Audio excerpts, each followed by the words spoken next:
27장 15절부터 22절 같이 읽습니다. 시작.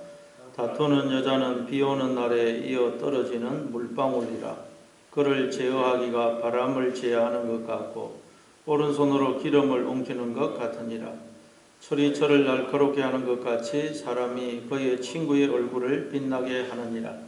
무화과 나무를 지키는 자는 그 과실을 맺고 자기 주인에게 시중드는 자는 영화를 얻느니라. 물에 비치면 얼굴이 서로 같은 것 같이 사람의 마음도 서로 비치느니라.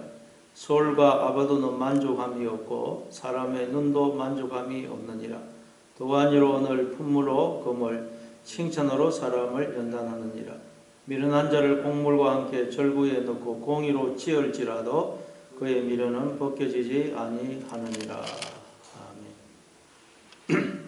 15절에 보니까 다투는 여자는 비오는 날에 이어 떨어지는 물방울이라. 앞에서도 나왔죠. 19장 13절에서 나왔습니다. 여기 보니까 이어 떨어지는 물방울이다. 이건 지붕이 새서 비가 올 때 집안에 물이 똑똑 떨어지는 것을 말합니다. 그럼 정말 골치가 아픕니다. 왜냐하면 비가 어디서 새는지를 모르거든요. 그리고 비가 한꺼번에 물이 떨어지는 게 아니고 계속 똑똑 떨어지면 집안에서 쉴 수도 없고, 그렇다고 또 집을 버리고 어디 바깥에 나갈 수도 없고, 그렇다고 그걸 물이 어디서 새는지 모르니까 그렇다고 집 전체를 헐고 다시 짓거나 고칠 수도 없고 정말 이러지도 못하고 저러지도 못합니다. 속이 상합니다. 그런데 다투는 여인이 이와 같다는 거예요. 다투는 여인이 이와 같다. 그래서 16절에 보니까 그를 제어하기가 바람을 제어하는 것 같고 오른손으로 기름을 웅키는 것 같다는 거예요. 그를 제어하는 것, 다투는 여인, 자꾸 이렇게 잔소리하고 바가지 긁는 여인, 제어하기가 바람을 제어하는 거고, 바람은 제어할 수가 없죠. 우리가 바람을 이리 불게 할 수 없고 저리 불게 할 수 없습니다. 바람은 우리의 전혀 예측과 상관없이, 우리의 원함과 상관없이 그냥 이리저리 붑니다. 그리고 또 오른손으로 기름을 웅키는 것 같은, 기름 잡으면서 다 미끄러져 나가죠. 그렇게 다투는 여인이 이와 같다는 것입니다. 그러니까 다투는 여인을 제어하는 것, 어떻게 내 마음대로 한번 해보겠다, 그럼 불가능하다는 것입니다. 그럼 어떻게 해야 되겠어요? 이혼해야 됩니까? 아닙니다. 에베소서 5장 25절에 보니까 남편들아 아내 사랑하기를 그리스도께서 교회를 사랑하시고 그 교회를 위하여 자신을 주신같이 하라 그러죠. 그러면 여러분, 우리가 다 하나님께 아내라는 거예요. 아내. 근데 우리는 어떤 아내냐? 자꾸 다투는 아내라. 다투는. 터만 하면 그냥 바가지 걸고, 남편이신 하나님께 바가지 걸고 불평 원망하고 잔소리하고 심지어 하나님을 때려 죽이는 아내라는 것입니다. 그런데도 하나님은 그런 우리를 당신의 생명을 주시는 사랑을 베풀어 주셨고, 지금도 변함없이, 우리는 계속 바가지 긁는데도 변함없이 당신의 생명을 주시는 사랑을 베풀어 주고 계시다는 것입니다. 그래서 우리는 결혼을 통해서 하나님의 이 사랑이 얼마나 엄청난 것인지를 우리는 깨닫게 되는 것입니다. 결혼을 안 해보면 잘 알기가 어려워요. 결혼을 해보면 정말 이 하나님의 사랑이 얼마나 엄청난 것인가를 우리는 깨닫고 확인하고, 그리고 이 사랑을 우리가 실천을 해야 됩니다. 하나님이 나를 이렇게 사랑하시는데 나도 사랑해야지. 그 사랑을 실천하려고 애를 써야 되는 것입니다. 그렇게 해서 우리도 이제는 그 다투는 바가지 긁는 혀를 이제는 고쳐야 됩니다. 그래서 야고보서 3장 8절에 보면 혀는 능히 길들일 사람이 없나니 쉬지 아니하는 악이요 죽이는 독이 가득한 것이라. 우리의 혀가 말이고 말은 마음에서 나오지 않습니까? 우리의 마음은 쉬지 아니하는 악이고 독이 가득, 죽이는 독이 가득한, 쉬지 않고 하나님께 계속 바가지 긁습니다. 근데 이제 이 혀를 우리가 길들여야 됩니다. 어떻게 길들여야 된다고요? 하나님께서 계속 하나님께 바가지 긁고 잔소리하고 하나님을 죽이는 이 그런 여인인 나를 당신의 생명을 주시는 그 사랑을 변함없이 베풀어 주고 계시다는 것을 알고 이제는 우리가 내 생각을 버리고 하나님의 생각을 말함으로 우리가 이 혀를 이제 고쳐야 됩니다. 혀를 고쳐야 됩니다. 마음을 고쳐야 됩니다. 그래서 우리의 마음속에 이제는 지옥의 불이 아닌 천국의 불, 생명의 불, 성령의 불, 사랑의 불이 타오르도록 해야 됩니다. 또 17절에 철이 철을 날카롭게 하는 것 같이 사람이 그의 친구의 얼굴을 빛나게 하느니라. 그렇죠. 철. 우리가 칼이 무뎌지면 철공소 가면 벌게 불에 달고 가지고 모래에 올려놓고 망치로 계속 두들겨 팹니다. 그럼 불순물이 빠져나가면서 강철이 되죠. 마찬가지로 사람이 그 친구의 얼굴을 빛나게 한다는 것. 사람은 사람에 의해서 연단을 받는다는 것입니다. 그러니까 뭐 나는 자연인이다 그런 풀어보면 사람이 그냥 사람들한테 치여가지고 혼자 산속에 들어가서 사는데 그렇게 사람을 떠나 혼자 살면 연단을 받을 수가 없다는 거예요. 사람은 항상 사람에 의해서 같이 살면서 모난 부분이 깎이고 이러면서 연단을 받는 것입니다. 그래서 부부도 계속 함께 살다 보면 모난 부분이 깎이고 서로 싸우기도 하고 이러면서 모난 부분이 깎이면서 연단을 받는 것입니다. 그래서 김양재 목사님이라는 분은 늘 하시는 말씀이 그 여자 목사님인데 결혼 생활의 목적은 행복이 아니고 거룩이다 그런 말을 하죠. 맞는 말입니다. 결혼 생활을 행복에 두면 행복하지 않으면 이혼해야 됩니다. 그러나 결혼 생활의 목적을 거룩에 두면 부부가 서로 안 맞아도 그래서 서로 다투기도 하고 모난 부분이 깎이는 그런 과정을 아픈 거 너무 고통스러운 과정을 겪어도 내가 지금 거룩해지고 있다, 깎여지고 있다 그걸 알면 우리는 기뻐하고 감사하고 견뎌낼 수가 있는 것입니다. 그래서 결혼 생활의 목적, 인생의 목적은 여러분 행복이 아니고 거룩이다. 거룩이다라는 걸 기억해요. 그래서 막 부부가 서로 안 맞아도 싸우기도 하고 모난 부분이 깎여 나갈 때 이런 결혼 생활 뭐 하나 이러면 안 되고 이게 정상이다. 왜? 우리는 연단을 받기 때문에. 그래서 이 정상이다 생각하고 내가 지금 잘 깎여져 가고 있고 거룩해지고 있다. 그래서 여러분 당연하게 생각하고 감사하고 잘 견뎌내시는 여러분 되시길 바랍니다. 그리고 무엇보다 우리의 진짜 친구, 영원하신 친구인 하나님과 우리가 늘 함께하는 삶을 살아야 됩니다. 그래야 여러분 하나님과 함께 살 때 진짜 우리가 모난 부분이 깎여지고 또 하나님을 닮아감으로써 우리가 연단을 받는 것입니다. 하나님과 함께 하지 않으면 안 됩니다. 그래서 출애굽기 33장 11절에 보니까 사람이 자기의 친구와 이야기한 같이 여호와께서는 모세와 대면하여 말씀하시며 친구와 이야기하듯이 모세가 하나님과 이야기하더라. 그렇게 늘 하나님과 살아갈 때 우리가 하나님에 의해서 깎여지고 하나님을 닮아감으로써 연단을 받는 것입니다. 그래서 오늘도 여러분 하나님을 무시하지 마시고 외면하지 마시고 하나님을 기억하고 인정하고 이 하나님과 함께하는 삶을 사심으로 오늘도 연단을 받으시는 자꾸 그렇게 하나님을 닮아가시는 하루가 되시기를 바랍니다. 또 18절에 보니까 무화과 나무를 지키는 자는 그 과실을 먹고 자기 주인에게 시중드는 자는 영화를 얻느니라. 무화과 나무를 지킨다는 말은 무화과 나무를 잘 경작하는 걸 말하죠. 가꾸고 잘 키우는 것. 그러면 열매를 먹습니다. 그리고 자기 주인에게 시중드는 자는 그런데 영화를 얻게 됩니다. 영광, 존귀를 얻게 됩니다. 우리의 주인은 하나님이시죠. 하나님을 시중든다. 그 마태복음 25장에 보면 5달란트, 2달란트 받은 종에게 잘하였도다. 착하고 충성된 종아, 네가 적은 일에 충성하였으므로 내가 많은 것으로 내게 맡기리니 내 주인의 즐거움에 참여할지어다. 그러죠. 그리고 또 오른편에 있는 양들에게 내 아버지께 복받을 자들이여 창세로부터 너희를 위하여 예비된 나라를 나와 상속받으라. 그러죠. 두 경우의 공통점이 뭡니까? 종으로서, 주님의 종으로서, 몸으로서 모든 인생을 주님께 맡기고 주님의 종으로 그냥 시키는 거 순종하는 거. 예, 뭐 이거 가져오나 가져오고, 이거 누구 갖다 주라고 갖다 주고, 너 기뻐해라 기뻐하고, 감사해라 그러면 감사하고. 예, 그러면 된다. 왜? 주인이, 내 인생의 주인이 내가 아니고 주님이기 때문에 내 인생을 주님께 다 맡기고 주님께서 시키는 대로 하는 거 된다.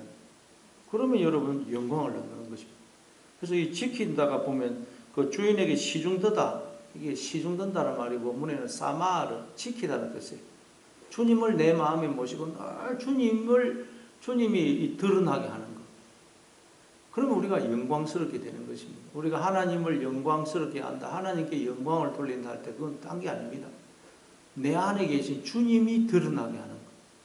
그러면 주님이 드러나게 하면 존귀하시고 영광스러운 주님을 드러나게 하면 나도 존귀해지고 영광스럽게 되는 것입니다. 그러니까 우리가 주님을 떠나서, 하나님을 떠나서 나 혼자 아무리 도를 닦고 수행을 한다고 해서 절대 우리는 존귀해질 수 없어요. 불교에서는 뭐 혼자 도 닦고 수행하면 존귀해질 수 있다 그러는데 절대 그건 불가능합니다. 인간은 여러분 질그릇입니다. 우리 안에 계신 보배이신 존귀, 영광이신 주님을 드러내면 드러낼수록 우리가 존귀해지는 것이지, 하나님과 상관없이 내가 아무리 도 닦고 눈물을 흘리고 안 됩니다.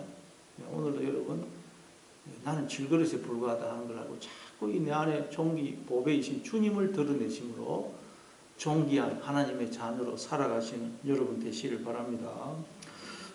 또 19절에 보면 물에 비치면 얼굴이 서로 같은 것 같이 사람의 마음도 서로 비치느니라. 그래서 물에 딱 보면 내 얼굴이 비치죠.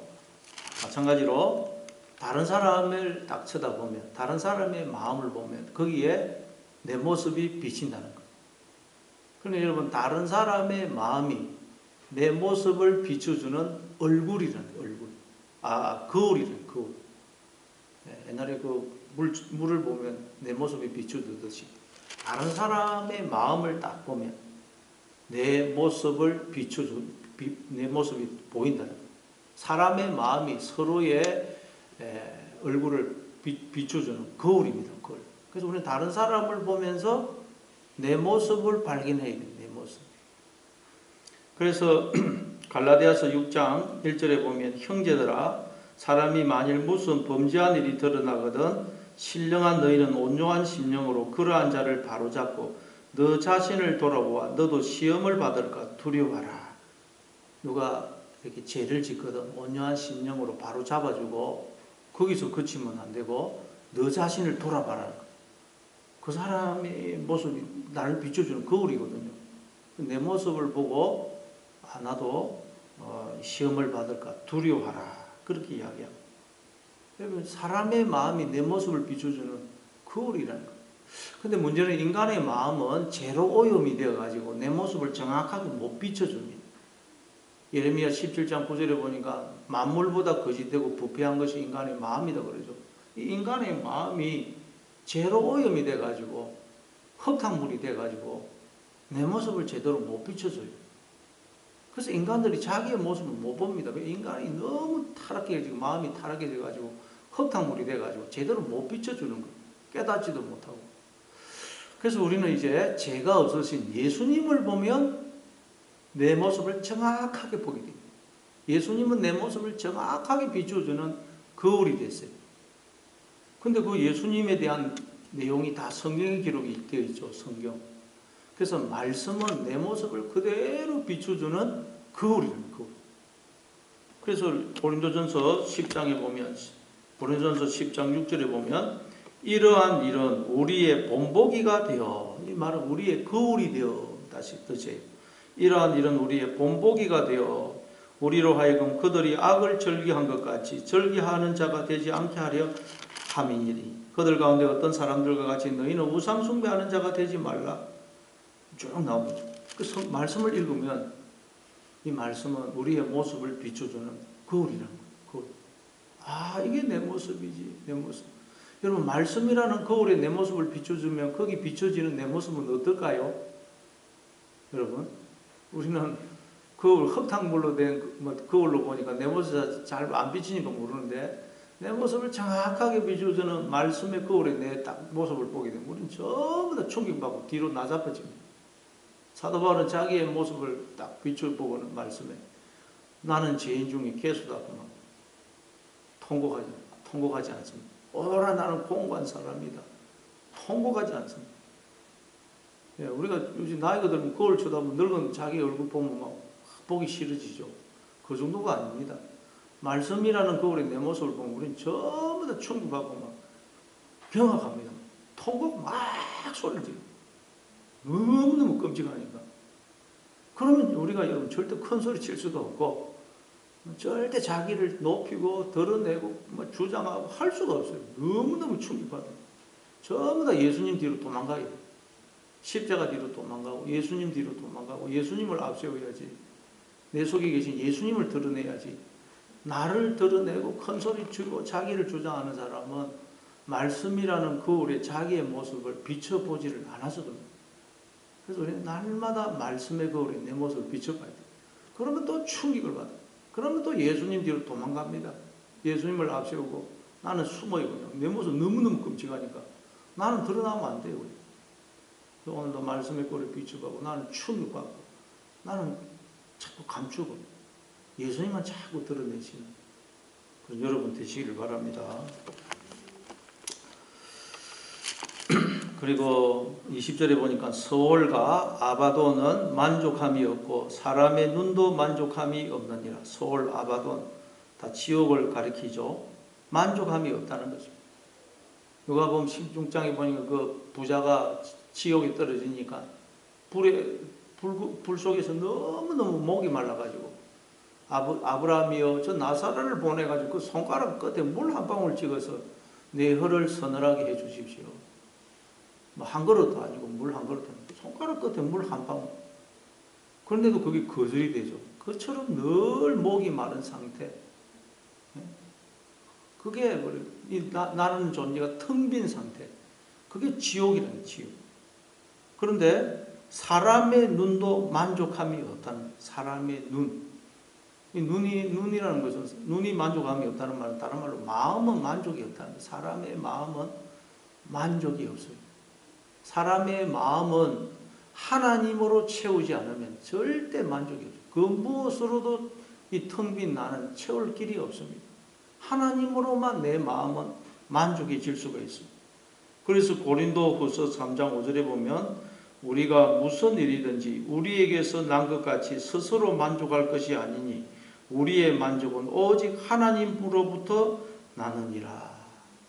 시편 107편 9절에도 보면 그가 사모하는 영혼에게 만족을 주시며 줄인 영혼에게 좋은 것으로 채워주심이로다. 그래서 우리는 늘 하나님께 목이 말라야 됩니다. 하나님. 다른 것으로는 이 텅 빈 나를 채울 길이 없거든. 그래서 자꾸 목이 말라서 하나님 앞에 나오고 하나님으로 나를 채울 때 그때 우리는 만족이 있는 것입니다. 21절에 도가니로 오늘 풀무로 금을 칭찬으로 사람을 연단하느니라. 그렇죠. 도가니로 오늘 재련하고 풀무로 또 금을 재련합니다. 이어가지고 불을 떼면 그 불수문은 타고 이렇게 온갖 금이 나옵니다. 근데 칭찬으로 사람을 연단한다 그래요. 여기서 칭찬이 마할랄인데 마할랄 비추다, 밝게 하다, 찬양하다, 감사하다, 노래하다 그런 뜻이에요.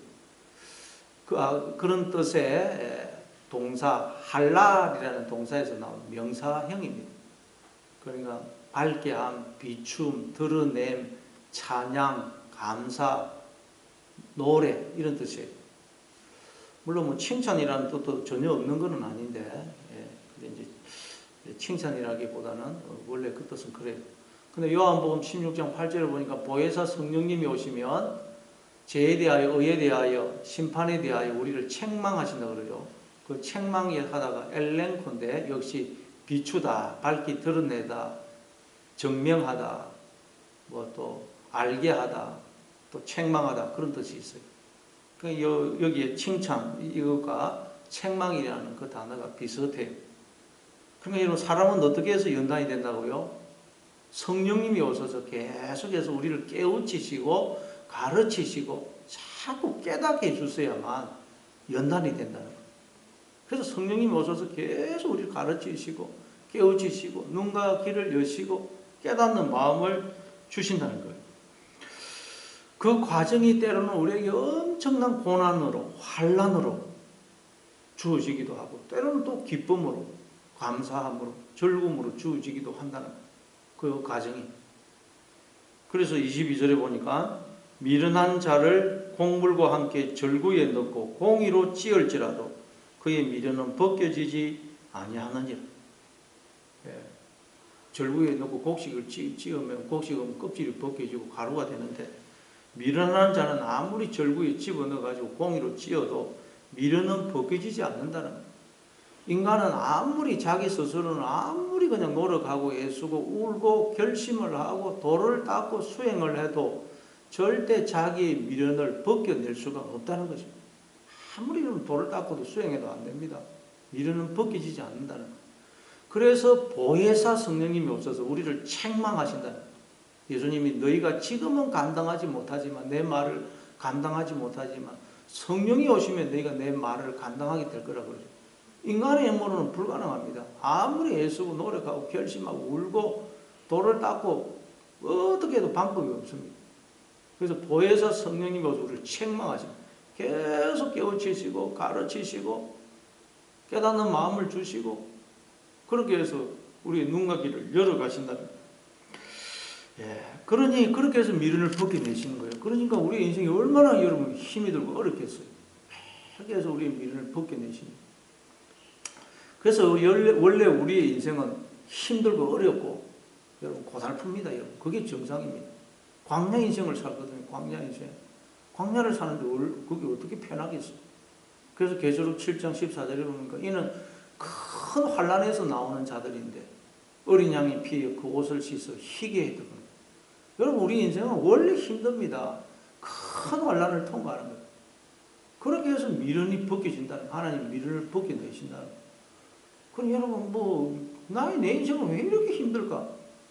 당연합니다. 여러분 미련이 벗겨지는 과정을 통과하는 게 인생이기 때문에. 그러니 여러분 고난이 많고 환란이 많고 굴곡이 많은 인생이 복이 많겠어요? 별 고난이 없고 인생이 평탄한 게 복이 많겠습니까? 우리가 보기에는 별 고난이 없고 그냥 부자고 평탄한 인생이 복이 많다고 생각하는데 그게 아닙니다. 성경은 고난이 많고 환란이 많고 많은 무슨 질고를 통과하는 인생이 사실은 복되다는 거예요. 그래야 미련이 벗겨지기 때문에. 우리 인간은 절대 스스로는 안 되기 때문에 성령이 오셔서 우리를 그래서 광야 인생을 지나게 하심으로 미련을 벗겨내신다 하는 걸 기억하셔서 무슨 일이 만난다 할지라도 두려워하지 마시고 이 과정을 통과함으로써 나에게서 미련이 벗겨지고 또 내가 조금씩 못난 부분이 깎여지고 주님을 닮아간다. 그래서 내가 정금 같은 자로 결국 나올 것이다. 그래서 감사하시고 오늘도 늘 내가 지금 깎여지고는 사람에서 깎여지고 주님에서 깎여지는 거룩해지는 과정을 통과하고 있다. 그래서 힘들고 어려워도 잘 감사하고 더 주님을 붙드시는 그런 하루가 되시기를 바랍니다.